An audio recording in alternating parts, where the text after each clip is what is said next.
로마서 2장 17절부터 보겠습니다.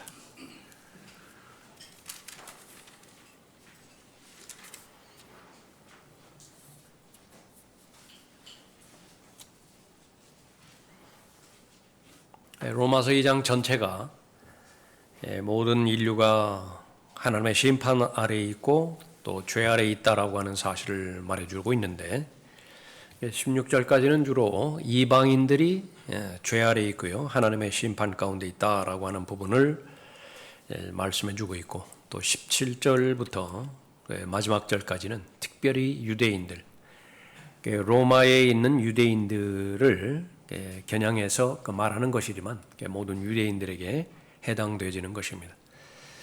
사도행전 2장에서 오순절 때 베드로의 설교로 그렇게 그 설교를 들은 그 이방인들이 있었는데 그 가운데서 로마에서 온 유대인들도 있었다라고 하는 사실을 알 수 있죠. 그것이 제일 첫 번째 대상이고요. 또 이를 근거로 해서 모든 유대인들이 여기에 해당되어지는 것입니다. 17절부터 20절까지 보면, 보라, 유대인이라 불리는 내가 율법을 의지하고 하나님을 자랑하며 그의 뜻을 알고 또 율법으로 가르침을 받아 더 훌륭한 것들을 인정하여 내 스스로 율법에 있는 지식과 진리의 형식을 갖춘 사람으로서 보지 못하는 사람들의 안내자요, 어둠 속에 있는 자들의 빛이요, 어리석은 자들의 교사요, 어린 아기들의 선생이라고 자신하니, 그렇다면 다른 사람을 가르치는 내가 내 자신은 가르치지 아니하느냐? 도둑질하지 말라고 선포하는 내가 도둑질하느냐? 또 하나 이렇게 전반적으로 이 문맥을 살펴볼 것은 16절에 보면, 이런 일은 하나님께서 나의 복음대로 예수 그리스도를 통하여 사람들의 은밀한 것들을 심판하실 그날에 있으리라. 이게 백보좌의 심판을 말하고 있죠.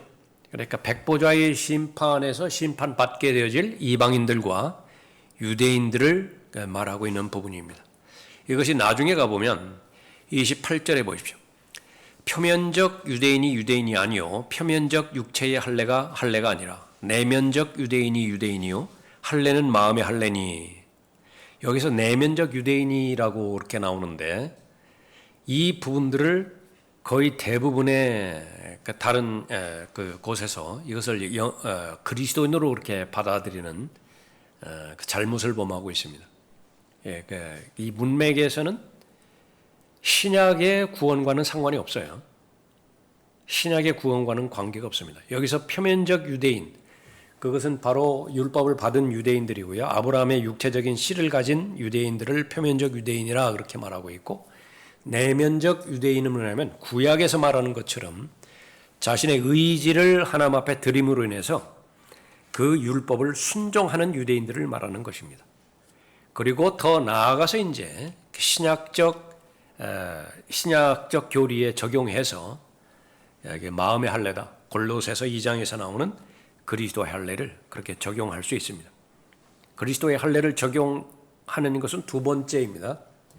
이 문맥 전체에서는 백보자의 심판석에서 심판받게 되질 유대인들, 그 유대인들을 겨냥해서 말하고 있는 부분입니다. 그래서 그 부분이 17절부터 그 21절까지 우리가 살펴봤던 부분입니다. 자, 교재에 있는 대로 유대인들은 율법을 받았죠. 유대인들은 유일하신 하나님을 참 하나님을 안다고 자랑합니다. 그래서 구약 성경에 계시된 하나님의 뜻을 알고 있으며 그것에 동의합니다. 18절에 보면 더 훌륭한 것들을 인정하여 라고 말하고 있죠. 이것은 바울이 비아냥거리는 것입니다. 너희들이 더 훌륭한 것을 안다고 인정한다. 그래서 스스로 무엇이라고 말하는 것이냐 그러면 19절에 있는 것처럼 네 가지 사실에 대해서 언급하고 있죠. 안내자라, 보지 못하는 사람들의 안내자라 그렇게 말하고 있고, 빛이라 말하고 있습니다. 어둠 속에 있는 자들의 빛이라 말하고 있죠. 그리고 교사요 선생이라고 말하고 있습니다. 어리석은 자들의 교사라고 말하고 있고 어린 아기들의 선생이라 그렇게 말하고 있습니다. 이 모든 부분들을 풍자적으로 이야기하고 있는 것입니다. 비꼬는 것이에요. 그런데 실제 오늘날의 유대인들도 마찬가지입니다. 본인들의 그 우월성을 그렇게 교만한 상태에서 인정을 하면서 입술로만 하나님을 존중하고 입술로만 성경에 대해서 존중할 뿐입니다. 그런데 실제로는 무엇이냐? 그 성경을 안 읽어요. 유대인들만큼 성경을 안 읽는 그 민족도 없습니다. 그러면 무엇을 읽는 것이냐? 그 교재에 나와 있죠. 랍비들은 구약 성경인 율법과 선지서들을 공부하지 않는다. 그들은 사람들의 성경 해석에 대한 주석의 또 주석을 연구한다. 그러니까 본문 토라라 그래요. 그러면 그 부분에 대해서 사람들이 의견을 1차적으로 제시를 하죠. 그 유명한 랍비들의 의견에 대한 주석을 또 말합니다. 그 주석을 근거로 해서 그 위에 또 주석을 달아놓는 것입니다. 그래서 최종 권위가 하나님의 말씀임에도 불구하고 그 말씀 위에 주석을 단 경우에 그 주석이 최종 권위가 되는 거예요. 그 주석을 또 주석을 하죠. 그러면 최종 권위가 또 바뀌어요. 그래서 2중, 3중, 4중에 우선순위를 갖게 되어지는 것입니다. 토라, 미시나, 탈무드, 중세 랍비 주석, 현대 랍비 주석, 이것이 바로 유대교를 이루는 것입니다. 그 가운데 중심이 되어지는 것은 탈무드입니다. 그래서 탈무드가 엄청난 권위를 가진다라고 하는 사실을 보는 것입니다. 그래서 실제로는 성경 본문보다 유명한 랍비가 모세오경에 대해서 어떻게 해석하였는가, 이것이 더 중요해지는 경우가 있는 것입니다. 그렇게 해서 하나님의 말씀 위에 4단계의 권위를 더 높여 놓은 것인 것입니다. 문제는 무엇입니까? 유대인들이 자신들의 메시아를 거부한 이후에 초림을 예언했던 성경 말씀들을 왜 거부하였는가? 그것을 있는 그대로, 문자 그대로, 예언의 그대로 받아들여야 되는데 그것을 거부했죠. 거기에 변명거리를 삼아야 되는 것입니다. 그래서 이 구약의 메시아 예언들을 재해석을 합니다. 사사로운 해석이죠. 우리가 알고 있는 재해석을 해서 그것이 더 이상 예언이 아니라고 하나님의 말씀을 폐기시켜버리는 것입니다. 효력을 발휘하지 못하게 만드는 것입니다. 그래서 구약에서 유대인들이 봤을 때, 유대교의 입장에서 봤을 때 메시아라고 보여지는 그런 구절들, 그 구절들을 메시아에게 적용시키는 것이 아니라 다른 인물에게 적용시키는 것입니다.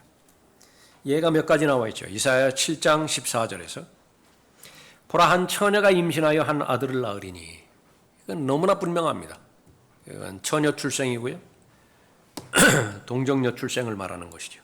유대교의 입장에서는 어떤 부분이냐, 아하스 시대에 태어난 어떤 아이로 보는 거예요. 역사적인 인물로 그렇게 본다. 이사야 9장 6절에서는 이는 우리에게 한 아이가 태어났고, 히스키야 왕으로 봅니다. 히스키야가 아니면 다른 어떤 선한 왕으로 해석하는 것입니다. 시편 22편 다윗의 시죠. 나의 하나님 어찌하여 나를 버리셨나이까 라고 하는 그 부분인데, 이것은 다윗 자신의 고난이라고 한정짓습니다. 그러나 우리가 아는 것처럼 다윗은 찔린 적이 없죠. 또 그 이후에도 다윗에게 적용되지 않는 부분들이 많이 있는 것인데 다윗 자신의 고난이라고 한정을 짓는 것입니다. 그 유명한 이사야 53장, 메시아의 고난에 해당되어지는 장인데, 거기에 표준적인 랍비적 가르침은 고난받는 종이 이스라엘 민족 자체이며 그들이 이방인들을 하나님께 대한 지식으로 인도하기 위해 고난받고 있다라고 그렇게 가르치는 것입니다. 그리고 더 나아가서 이사야 53장은 지금은 금서입니다. 금서. 읽지 못하게 그렇게 만들어버린 경우도 있습니다. 그래서 이 부분들은 뭐냐면 이방 민족들이 맨 마지막에 깨닫게 된다는 것이죠. 무엇을 깨닫게 되는 것이냐? 우리가 그렇게 박해하고 우리가 그렇게 어렵게 만들었던 유대 민족이 사실은 하나님께서 선택하신 백성이었구나. 그것을 나중에 그렇게 알게 된다라고, 고백하게 된다라고 그렇게 말하는 것입니다. 자, 그것이 바로 유대인들 말하는 것입니다. 유대인이라 불리는 내가 율법을 의지하고 하나님을 자랑하며 그의 뜻을 알고 또 율법으로 가르침을 받아 더 훌륭한 것들을 인정하여 내 스스로 율법에 있는 지식과 진리의 형식을 갖춘 사람으로서 보지 못하는 사람들의 안내자요 어두움 속에 있는 자들의 빛이요 어리석은 자들의 교사요 어린 아기들의 선생이라고 자신하니, 그렇게 말했던 부분이 있습니다. 그러면 결론에 해당되는 부분을 이제 21절부터 다시 언급을 하죠. 21절. 그렇다면 다른 사람을 가르치는 내가 내 자신은 가르치지 아니하느냐? 도둑질하지 말라고 선포하는 내가 도둑질하느냐? 간음하지 말라고 말하는 내가 간음하느냐? 우상들을 미워하는 내가 신당 물건을 훔치느냐? 율법을 자랑하는 내가 율법을 위반함으로써 하나님을 욕되게 하느냐? 기록된 바와 같이 하나님의 이름이 너희로 인하여, 유대인들로 인하여 이방인들 가운데서 모독을 당하는도다. 무엇을 말하고 있는 것이냐? 10계명을 가지고 있고 그 하나님의 계명을 가지고 다른 사람을 가르친다고 해서 그 역할이죠. 두 가지입니다. 하나는 내가 소유했고 율법을 소유했습니다. 그 율법을 다른 사람들에게 전달해 준다. 이 두 가지가 행해진다고 해서 죄에 대한 책임이 면제되는 것이냐? 그렇게 오해도 한다. 그러나 하나님의 말씀 가운데서 보면 그건 결코 있을 수 없는 일이에요. 율법이 있든 없든 도둑질해서는 안 되는 겁니다. 율법이 있든 없든 간음해서는 안 되는 것이고요. 율법 있든 없든 우상 숭배를 해서는 안 되는 것이지요. 그래서 이 구전 전통을 통해서 형성된 유대교, 그 신봉자들이 바리새인들과 또 사두개인들, 이 사람들인데 겉으로는 율법을 지키는 것처럼 보입니다. 예수님께서 그렇게 아주 지적했던 것은 위선자라고 하는 그 부분이죠. 그 위선자라고 하는 그 부분들은 바로 가면을 쓰는 부분입니다. 그 당시에 배우가 그렇게 많지 않기 때문에 한 사람이 2인 역할, 3인 역할을 해야 되는 거예요. 그래서 A라고 하는 역할을 쓸 때는 A의 가면을 쓰고요. B의 역할을 할 때는 빨리 뒤에서 벗어버리고 B라고 하는 가면을 쓰고 해야 되는데 양심에 거리낌이 없어요. A의 역할을 하고 B의 역할을 하고, 그것이 위선자라고 그렇게 말하는 것입니다. 그러는 가운데서 율법을 깨트릴 수 있는 온갖 편법을 다 동원하는 것입니다. 대표적으로 마가복음 7장에 나오는 코르반 있죠. 코르반. 부모를 마땅히 봉양해야 되는데 거기에 돈이 너무나 많이 들어가니까요. 그 부분들을 바로 구약에서, 특별히 레위기 27장에서 하나님 앞에 드려지는 그 헌물이라고 하는 규례를 적용을 해서, 그 말을 레위기 27장이 그 코르반을 말하는 것은 아니었습니다. 그런데 그 부분들을 위조를 해서 그렇게 악용을 하게 되는 거죠. 그리고 나서 하나님 앞에 바쳐졌다라고 하는데 부모가 죽은 다음에 이제는 봉양할 그런 근거가 없죠. 그러면 거기에 20%만 그렇게 더 돈을 들이면 바쳐졌던 물건을, 그것이 부동산이든 무엇이든 다시 되찾아올 수 있는 것입니다. 그러니까 그런 짓들을 행하고 있는 그런 부분입니다. 이 부분들은 유대인들에게만 국한된 것이 아니라 그리스도인들 역시 마찬가지죠. 왜 자기 의가 그렇게 혐오의 대상이냐? 자기 의로 일단 가득 채워졌으면요, 양심이 마비됩니다. 그래서 자신이 목표로 삼는 것을 실행하기 위해서 모든 것들을 다 이용할 수 있어요. 그 가운데 하나님이 있는 것은 물론이고 성경이 있는 것은 물론이고 또 그것이 사역이라고 하는 현장을 통해서도 가능하게 되어지는 것입니다. 악해지는 것이죠. 그 물건으로 이렇게 형상된 우상에게 절하지는 않겠죠. 뭐 특별한 경우를 제외하고서는 뭐 실제적인 음행이나 간음을 저지르지는 않겠죠.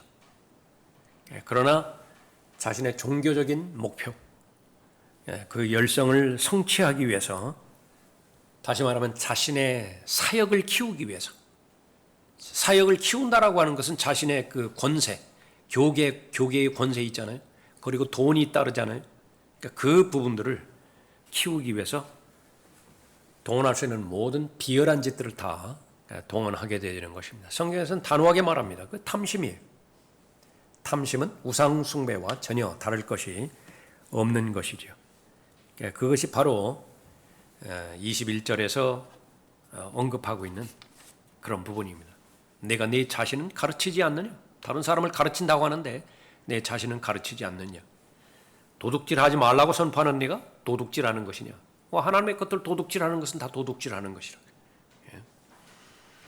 24절에서 말씀하신 것처럼 기록된 바와 같이 하나님의 이름이 너희로 인하여 이방인들 가운데서 모독을 당하는도다. 그래서 지금 다른 사람을 인도하는 인도자라고 하면서 본인은 그 책무를 다하지 않는 것들이 바로 이방인들에게 드러났을 때에 이방인들이 하나님을 조롱하고 또 성경을 조롱한다라고 하는 것을 그렇게 말하고 있는 것입니다.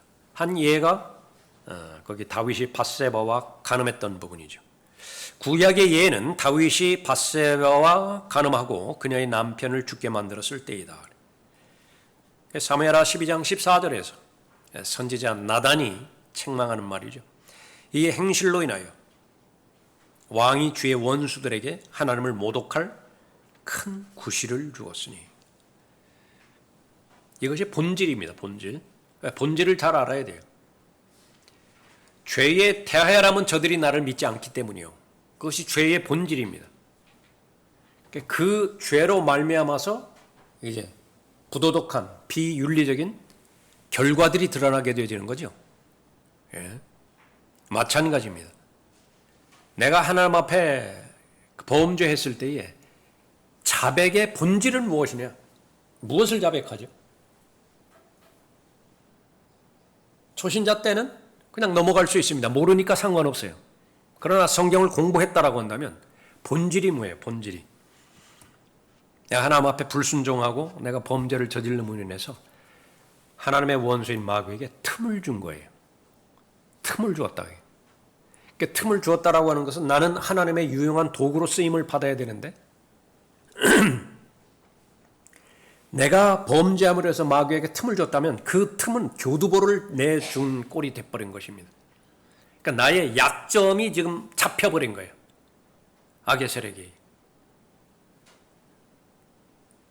그럼 마귀는 다니엘보다 현명하기 때문에 그것을 바로 그 즉시에서 사용하지 않죠. 그럼 바보가 어디 있어요? 시간을 준다고요. 시간을 주어서 무언가를 하게 만들어요. 계속해서 하게 만드는데 절정에 다다랐을 때, 다시 하면 이때에 쳐버리면 가장 크게 무너지리라고 하는 마귀의 공격이 예상이 됐을 때 그때의 그 약점을 건드려버린다. 그럼 곱하기 제로예요. 그냥 무너질 수밖에 없습니다. 사람에게는 각각의 아주 독특한 그런 부분이 있어요. 모두가 다 돈을 사랑하는 것만은 아니에요. 어떤 사람은 돈을 사랑하는 것과는 무관할 수 있다. 그러나 그 사람이 아주 육신의 정욕에 너무 약해. 그냥 방치한다고. 방치하다가 나중에 떨어뜨려 버리죠. 그 비근한 예가 무슨 거목이라고 불려지는 사람들이에요. 교계의 무슨 지도자라고 불려지는 사람들. 다 여자 문제 걸려가지고 하는데요. 그것이 한두 번에 끝난 것이 아니라 오래 전에서부터 지속이 됐어요. 그 마귀가 그대로 관리를 한다. 어떤 사람은 돈에 관련돼서 그렇게 쓰러지는 사람이 있죠. 그러니까 유명인사만 쓰러지는 것이 아닙니다. 하나님의 자녀라고 한다고 한다면 모든 부분들이, 어떤 사람에게는 기질이 문제가 되고요, 어떤 사람에게 혈기가 문제가 되어지는 것이고, 어떤 사람은 아주 고집스러운 자기 고집이 문제가 되는 그런 부분이고요. 그러니까 그런 그 부분들은 다 하나님을 모독할 큰 구실을 주었다, 그렇게 보는 것입니다. 그리고 또 하나는 자백의 근거는 바로 나로 인해서 실족하게 되는 지체들이 있다. 그렇게 되어지는 경우에는 자백의 본질이 되어지는 것입니다. 다윗이 죄를 지었어요. 그 전까지는 다윗은 사람들에게 이름이나 있었습니다. 하나님의 마음에 맞는 사람이에요. 그런 줄 알았더니 그 이방인도 짓지 않은 죄를 지어버렸거든요. 간음은 그렇다 친다 하더라도 그것을 얼마만큼 교묘하게 그 여자의 남편까지 그렇게 죽여버렸느냐. 자신은 칼 한 번 대질 않았다. 피 한 방울 흘리지 않았어요. 그리고 나서 죽였는데 다른 사람들은 알 방법이 없죠. 그런데 하나님께서는 사람을 죽였다라고 말하는 것입니다. 그러니까 그보다 더 큰 구실이 어디 있느냐. 하나님의 마음에 맞는 사람이라고? 그런 사람도 별 볼 일 없구만. 아주 위축되는 것입니다. 오늘날의 기독교계가 바로 그 부분이라 그렇게 볼 수 있습니다. 자, 25절부터 마지막 절까지 보면 내가 율법을 지킨다면 할례가 정령 유익하지만 내가 율법을 위반하는 자가 되면 네 할례가 무할례로 되느니라. 그러므로 만일 무할례자가 율법의 의의를 지킨다면 그의 무할례를 할례로 여길 것이 아니냐. 또 본래 무할례자가 율법을 온전히 지키면 법문과 할례로서 율법을 범하는 너를 판단하지 않겠느냐.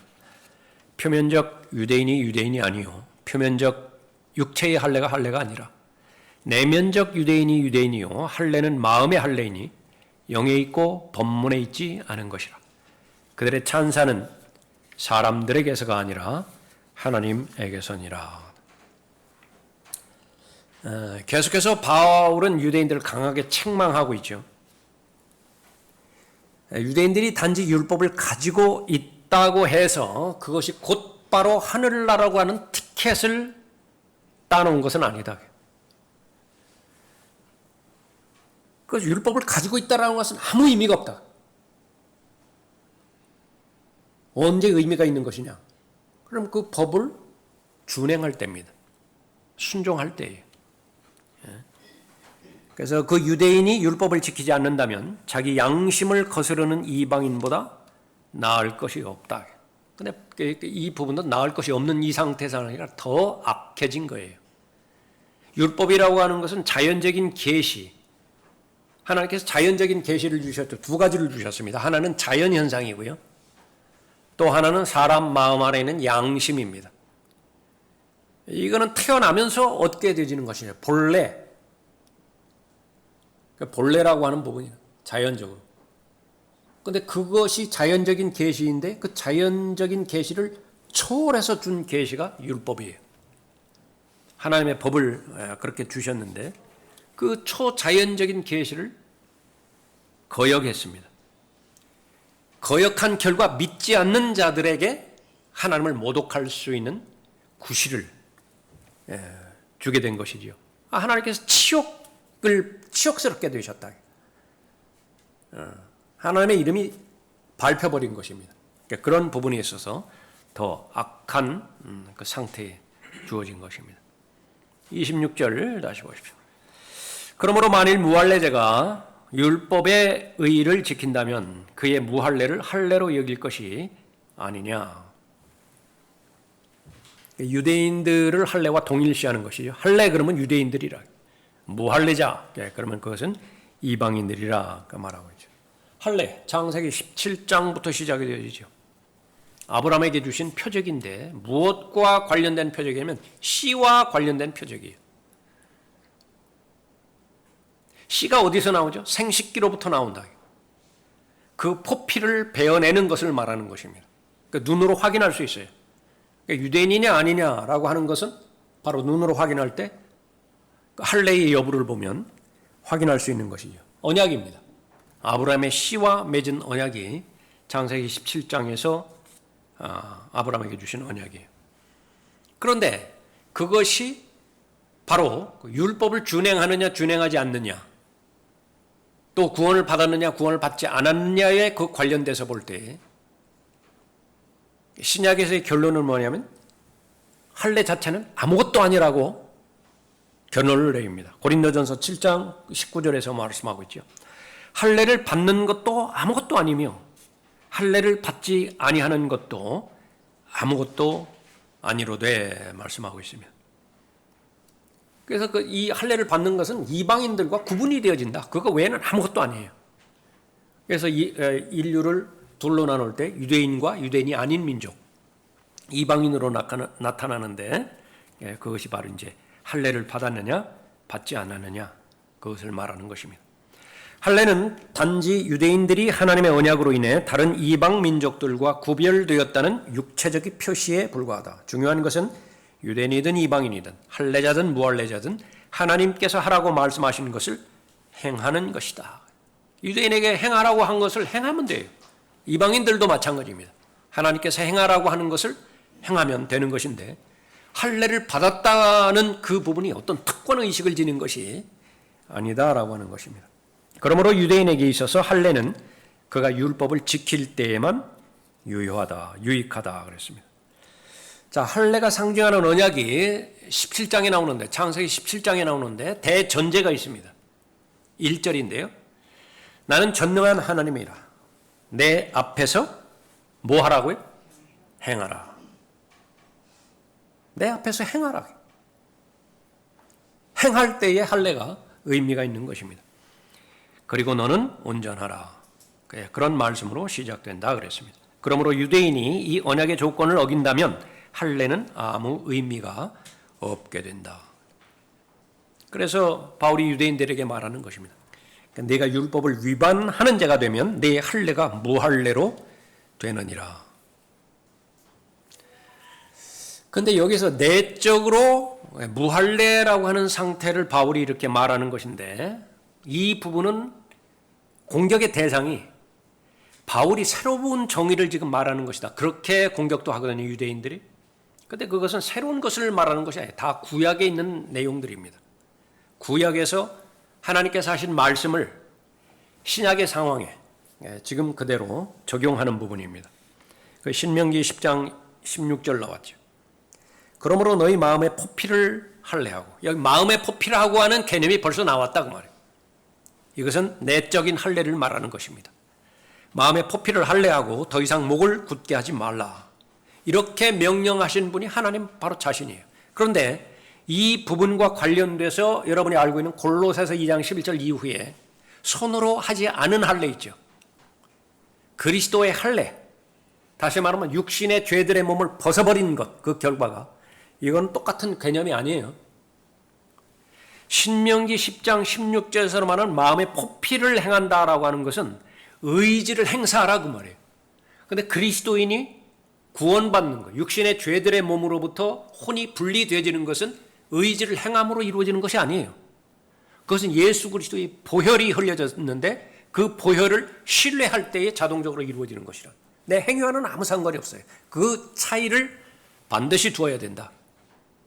지금 그래서 처음에 우리가 살펴봤던 것처럼 로마서 2장 17절 이후의 이 관점은 신약의 관점이 아니라, 다시 말하면 신약에서 이 내면적 유대인을 그리스도인이라고, 영적인 그 유대인이라고 해서 그리스도인으로 직접적으로 적용하는 것은 문맥에서 벗어난 것이다. 지금 무엇을 말하고 있는 것이야? 백보자 심판석에서 거기 그 16절에서 다시 한번 살펴봤었죠. 이 16절에서 예수 그리스도는 이미 떠나가 버렸어요. 예수 그리스도의 보혈은 아무 관련이 없다고 말해요. 왜 그렇습니까? 사람들의 은밀한 것들을 심판하실 그날이라고 말씀하셨기 때문에 그런 거예요. 예. 계속 보죠. 여기에 에레미야 9장 25절도 나와 있죠. 보라, 주가 말하노라. 그 날들이 오면 내가 할례 받은 모든 자들을 할례 받지 아니한 자들과 더불어 벌하리니 곧 이집트와 유다와, 유다가 있죠. 에돔과 암몬 자손과 모압과 멀리 떨어진 변경에 사는 모든 자들과 광야에 사는 자들이니 이는 이 모든 민족들이 할례 받지 아니하였으며 또 이스라엘의 온 집도 마음에 할례 받지 아니하였습니다. 그래서 로마서 2장 28절 29절에서 내면의 할례가 나왔다고 해서 이것이 새로운 개념이 아니다라고 하는 것을 지금 계속 살펴보고 있는 것입니다. 그래서 에레미야 9장도 말씀하신 분도 바로 하나님이십니다. 그래서 유대의 랍비들이, 유대교를 신봉하는 자들이 바울에 대해서 이렇게 공격한다라고 하는 것은 근거가 전혀 없는 것입니다.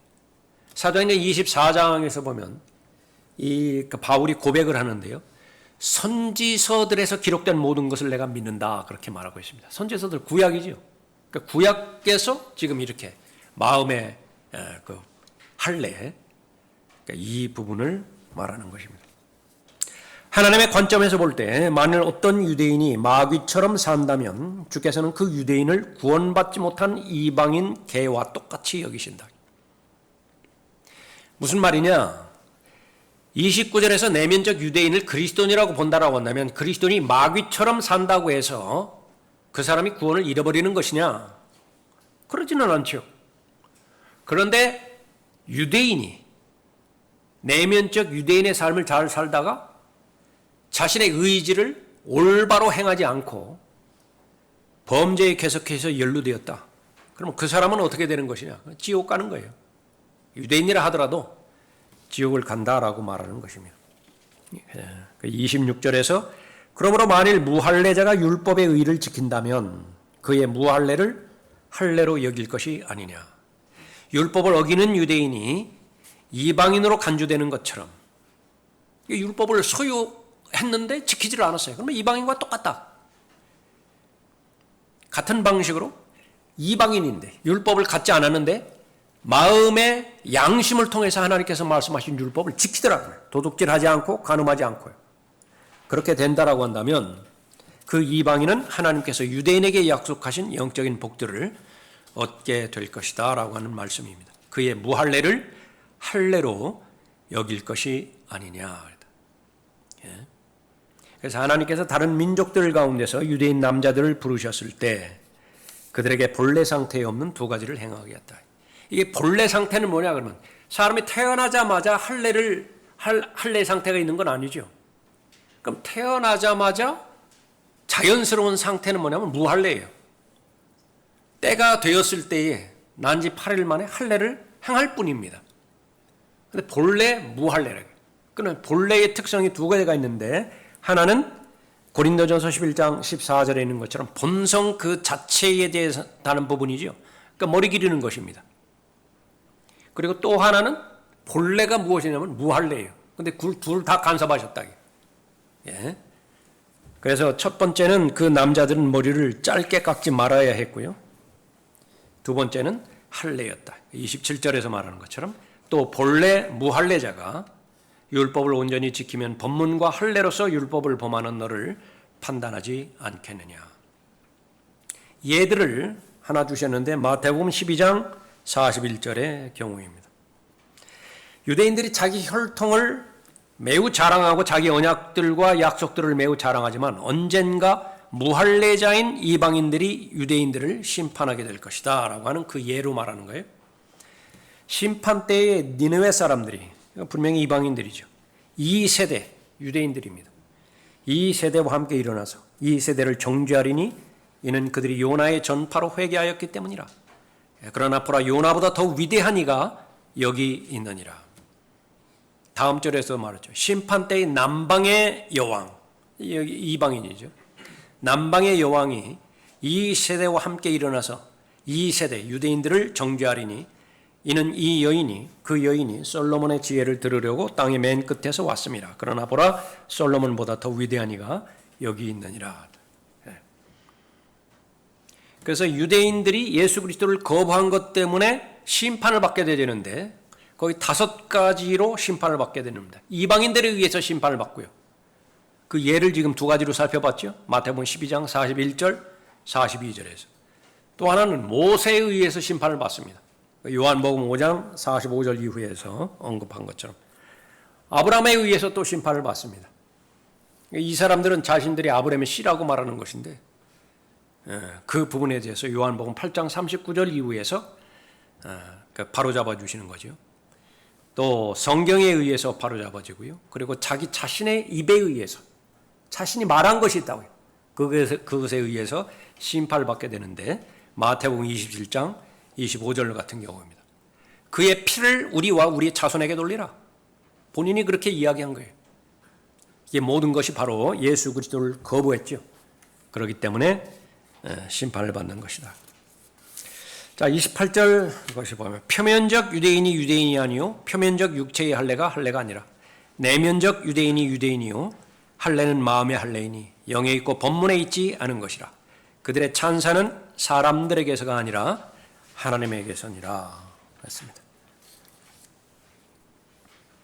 거의 대부분의 기독교계, 이건 뭐 여호와의 증인이라든지 안식교라든지 그 포함해서 거의 대부분의 기독교계는 이 본문을 사용해서 유대인들에게 주신 복들을 자신들의 종파가 대신 받는다라고 주장하는 것입니다.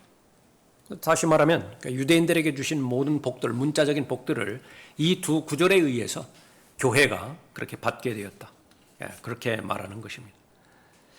자, 이 구절들은 두 종류의 유대인들을 구별하고 있다. 첫째는 육체적 그 유대인들이고요. 이 사람들은 뭐 그냥 자연적으로 유대인 부모로부터 태어난 유대인들입니다. 자신들이 12지파 가운데서 어느 지파에 속하느냐 그걸 알든지 모르든지 상관없어요. 그냥 그 유대인 씨로 그렇게 태어난 민족들입니다. 그래서 물리적인 아브라함과 이삭과 야곱의 후손으로 이루어진 민족 안에 있기 때문에 육체의 할례를 받았을 뿐입니다.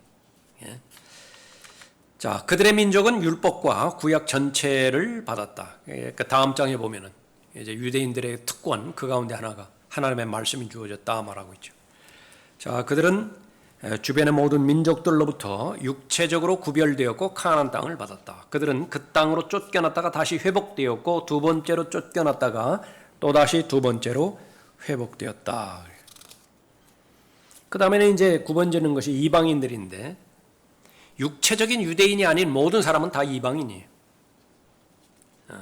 그 사람은 본래 무할례 상태다.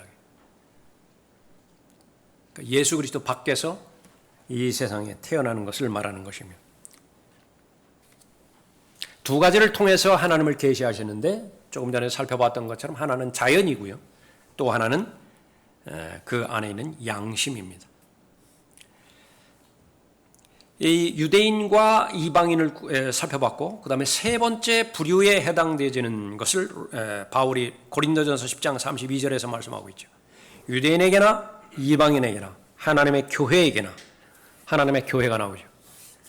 아무도 거치는 자가 되지 말라.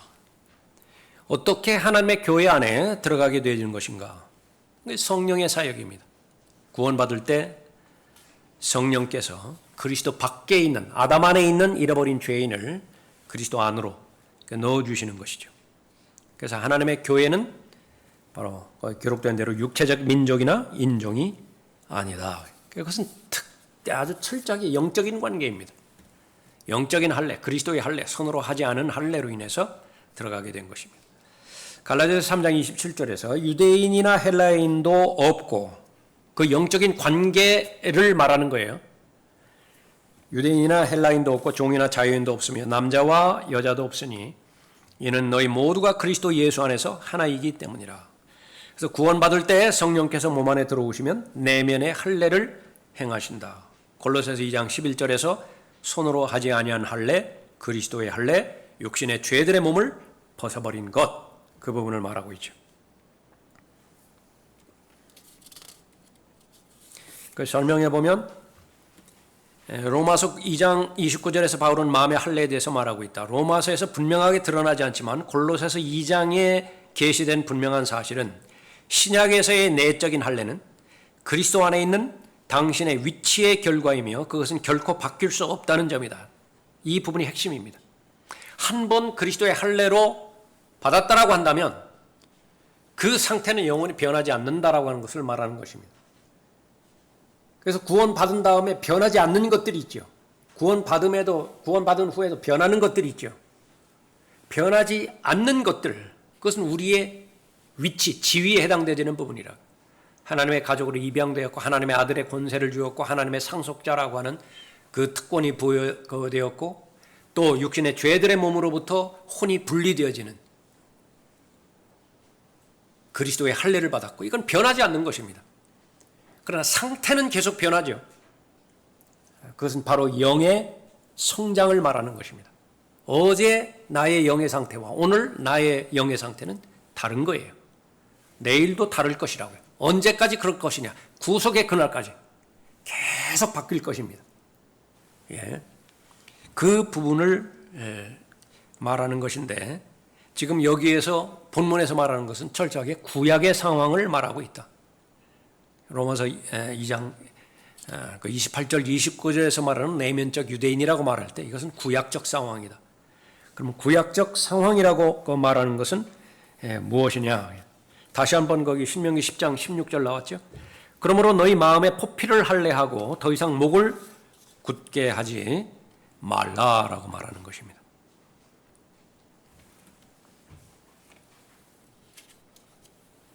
마태복음 8장 10절에서 그리스도께서는 로마 백부장에 대하여 이스라엘에서는 이처럼 큰 믿음을 본 적이 없나니 결코 없도다라고 말씀하신다. 백부장은 이방인이었죠. 그는 이방인이었지만 당시 어떤 유대인보다도 유일하신 참 하나님에 대한 더 큰 믿음을 가진 사람이었다. 주님께서는 그 백부장의 사건을 사용하여 이렇게 말씀하신다. 구약적 배경을 말하는 거예요.